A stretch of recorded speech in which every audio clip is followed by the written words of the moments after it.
This last week I was traveling a lot, if you couldn't tell, so sorry for the erratic like upload schedule. That will change this next upcoming week. I'll get back to my regular uploading schedule of uploading content every day. And then within that, I guess actually before I dive in, the first thing I do want to give a big shout out to John Crestani.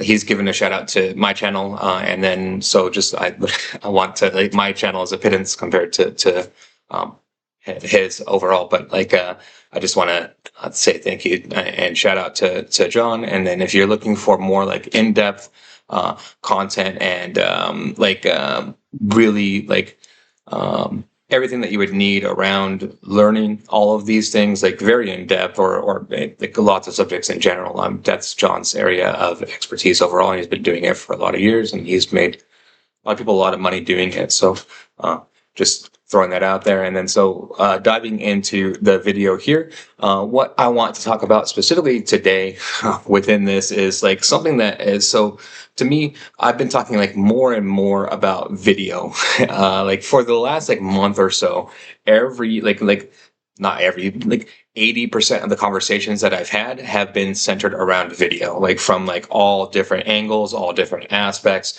Everyone has been honing in on this. And then the reason is why is because it's like, we've, to me, there's been and there is still areas of like, I call it the uncanny valley when it comes to generative AI, right? There's like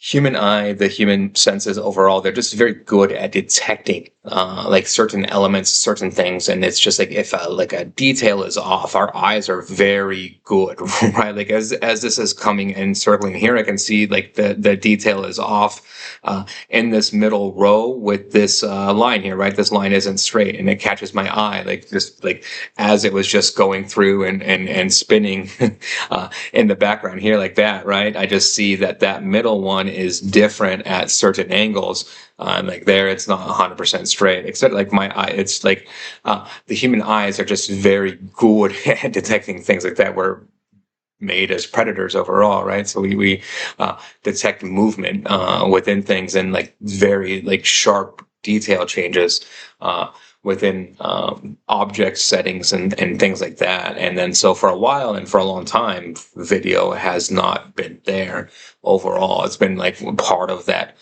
uncanny valley process. And then so that's kind of what has fueled, I think, like a lot of like they call it like AI naysayers overall. But then now we're at the point where here we are. And then generative AI in terms of video, to me, I'm going to call it like basically solved, 90 to 95% solved is I think where we're at within that. And to me, there's two components within that and two things that come about within that. And then overall, there's good and bad aspects. There's scary aspects of this, most definitely, right? And then this is the scary aspect that comes out of it. And then the way that I'm demonstrating it and what I'm showcasing it to you is very far away from the scary aspect, but I'll dive into that in just a second. And then so to me, the convergence of the two technologies are mesh technology, and then and which encompasses sprites to 3D images, and then also like there's a lot more things that you can do with mesh overall, and then also the fact that video models have gotten very, very good, and then all very open source, and then they're plummeting in price, and then like we're starting to see that crater occur that we've seen with everything else AI related now. So let's dive into all of that. So very first thing up front within this, let's talk about this mesh concept and what we've been looking at spinning it on the screen here in the background, right? And so this is a 2D image. You just take like a regular picture of something. And then in this instance, I just chose the first example that was there. And I took this and I generated this mesh. It takes a while to generate meshes, like 117 seconds to generate this one. So it takes some time, right? But what is amazing about this is that it is very, very good, right?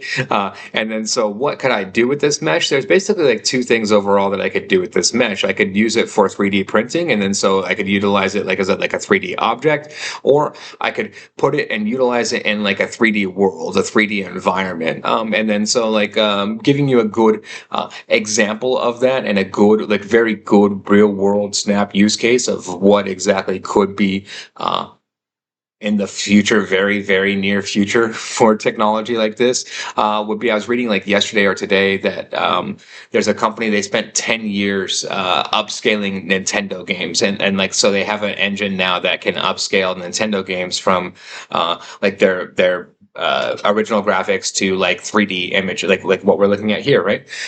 And then 10 years of development, and I don't know what that company is worth now at this particular moment in time, but whatever they are worth, if you give me like 10% of that as like a seed and runway, we could take off and we could take them out overnight. Like we'll just build an AI version of it to do that and to do this, right? It would just be, we'll just utilize mesh technology like we're looking at here and then be able to do that. And then it also opens up again, like very big avenues and gateways for 3D printing overall. And then this is very significant because it's so like I've been tracking this type of technology and what we're looking at here at a broad scale for about 3 years now.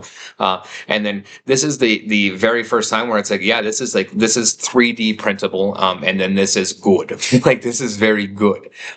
It's like, this has been a hard challenge to solve. And then I was wondering, like, it's in 3 years, are they going to solve it?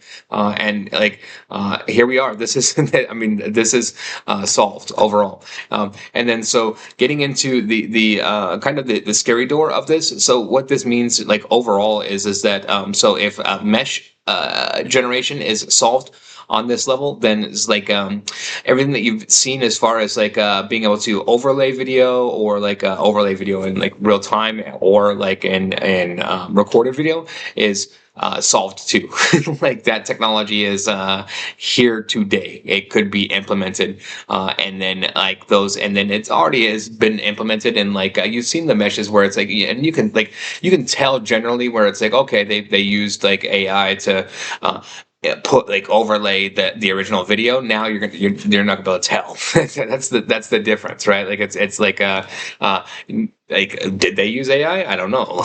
Like it's that's where we're at with the mesh technology overall. And then so and then this has a lot of correlation overall with like solving video generation and video diffusion. And then so not coincidentally, what we see and what we have seen is that we've seen a major jump and increase recently with regards towards like video generation models, right? Everyone is stuck on VO3, and that's the big like talk amongst the town. But if you look at here's the first example that I want to showcase and show you within this, which is Minimax's Helio O2, and it tops Google VO3 in every single benchmark, cheaper to run overall, etc. And then so this is like Helio 3.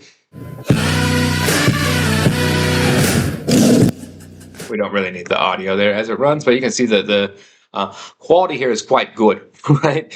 Is this 100% solved? No, I don't. Like that bear wasn't like 100% there, right? Like and then this is like people want to knock consistency. This is consistency of scenes overall, right? This is, I mean, what we're looking at is a very simplistically a circuit's performance, and that's what they're doing and demonstrating within this to me. And then so like, does this look like a problem that you're looking at 8-second clips of video at one time here? To me, no. There's a consistency within this, right? And there's a way to utilize these models at this point to get very consistent, very realistic video, and then it's only getting cheaper and cheaper, right? So like this model is very significantly and like a lot more cost effective overall than VO3. That's why it's like taking off, right? And then so like it's very easy to use, and then you can see it's very, very nice outputs, right? Like there's like, I mean, like not it's hard to get bad outputs out of this model, and very realistic overall, right? And then here's like a very good example. There we go.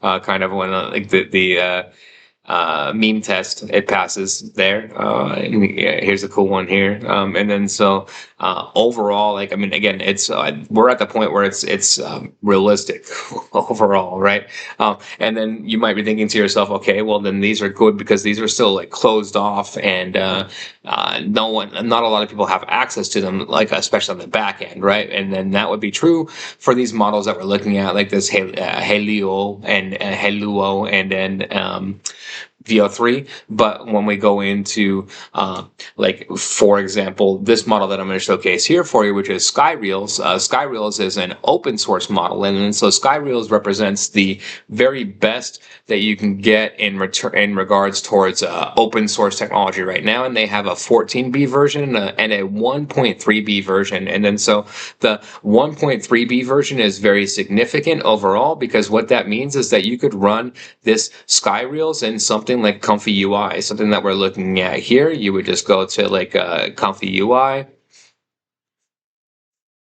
and then like video generation, like somewhere, and then you would just load in, video generation, load in, you would want to download and load in the model, and then everything that you would need there. But you could essentially just go, and so you have this model, you want to download the 1.3B model, which is why like it's interesting, like the 1.3B model has a lot more likes than the 14B model, although the 14B model has a ton more downloads, which is interesting, but probably people download it and then realize that they can't run it, and then they like the 1.3B model because they download it and realize that they can run it. So like if you like are thinking about this, like the 14B model, I'm like upfront, like you don't, if you have a consumer grade GPU, don't down, like you like that's a pipe dream. Like that's the best way to put that. But if you've got a very good consumer grade NVIDIA GPU, then you could run this model here, the Skyreels. And then so Skyreels, this is what we're looking at in terms of like image and quality and video quality overall, right? Very good. Like and to me, this goes into a little bit of the like uncanny valley aspects. Like there's like a little bit off still, like with the like a tiny bit off in a lot of these with like the movement, right? The movement's not like 100% fluid, as opposed to the Helluo model that we're looking at there. But this is 100% open source. So this means that you can download it, play with it, and like essentially generate whatever you want within like legalities of the law, right? And then literally being like your only restriction for that at the moment. And then so here we are within this, right? And then like a lot of people talk about this particular moment in time as like a potential like sci-fi type of scenario. Like a lot of people reflect on it in different ways, but here we are, like in the present moment in time, in like reality overall, where anyone has access to this model here, and it can run and generate these videos overall. This one here looks a little bit like yeah, this looks very AI generated still to me.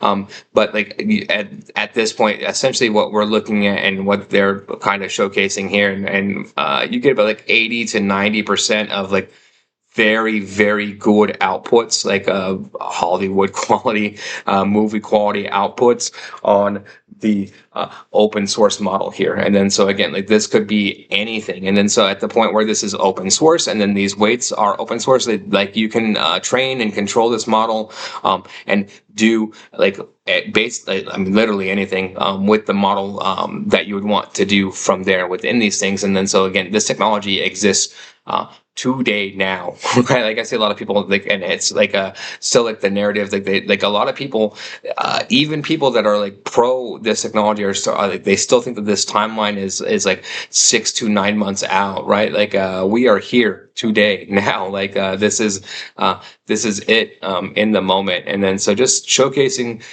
this overall and showcasing these things overall. I'll leave a link to a few of these models here that I went over, just so you can have them as a resource there in the description of this video. And if you like this type of content, please like and subscribe. Thank you very much.